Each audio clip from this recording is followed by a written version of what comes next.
and good day, everyone. My name is Daniel. So today I'm recording myself outside of the classroom because what I'm going to talk about is not just about theory, it's about survival skill, preparation, and responsibility. Let me ask you something. If your phone suddenly had no signal, no GPS, no internet, and you were alone in the middle of the jungle, will you know what to do? We live in Malaysia, a country surrounded by rainforests, mountains, rivers, and unpredictable weather. Like now, it rains. Nature is everywhere, it's beautiful. But it can also be dangerous if you are not prepared.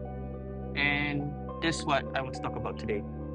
Not just outdoor activities, but preparation, survival, and responsibility. Because as university students, especially as future professional, we shouldn't only be academically smart. We should be prepared for real life situation. So let us begin.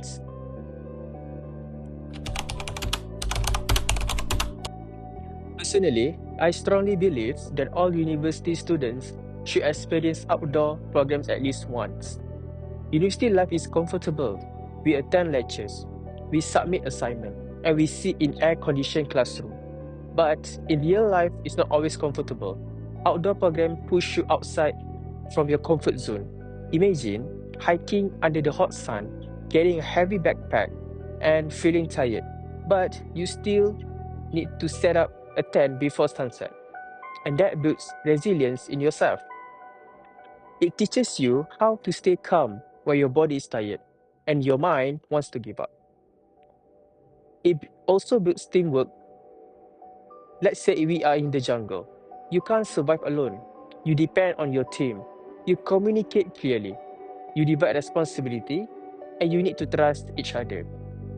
And especially for students in technical or engineering fields. One day, we might work in offshore platforms, construction site, remote area, or high-risk environments.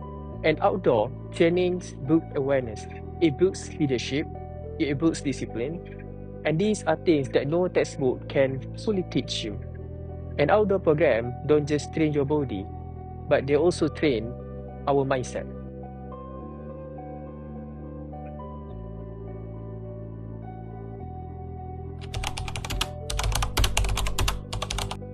Now, let's imagine something more intense.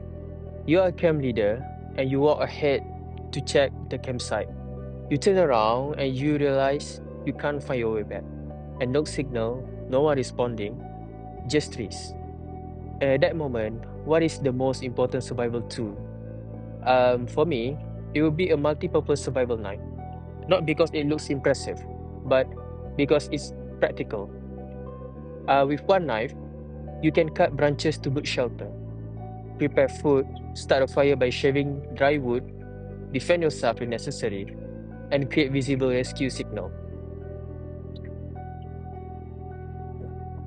But here's the truth. The most important survival tool is not the knife, it's your mind. If you panic, your energy drains faster. If you make emotional decision, you get lost even further.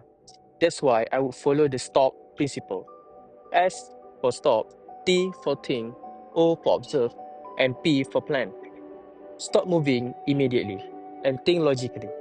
Observe the environment, if there are any water sources, terrain, or possible shelter. Then plan the safest action could be. Maybe I stay near water, but avoid risky areas. Maybe I put a visible SOS sign using rocks in an open area. Maybe I conserve energy instead of walking randomly. Survival is not about strength, it's about clear thinking under pressure. And that ability comes from exposure and training.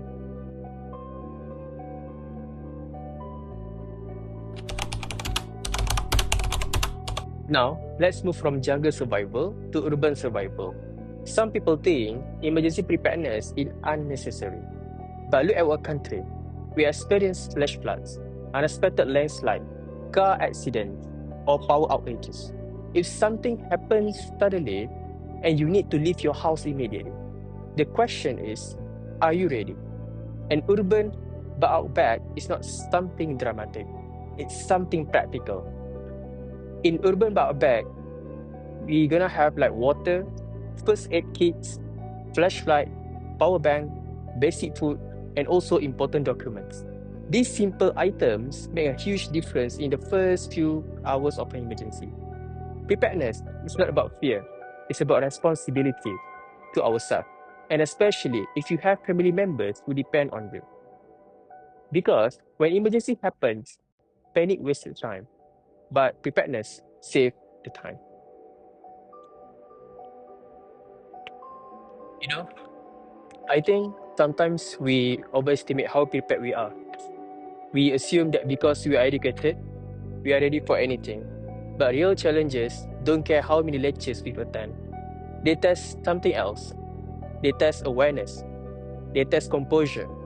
They test whether you can think clearly when things don't go according to the plan.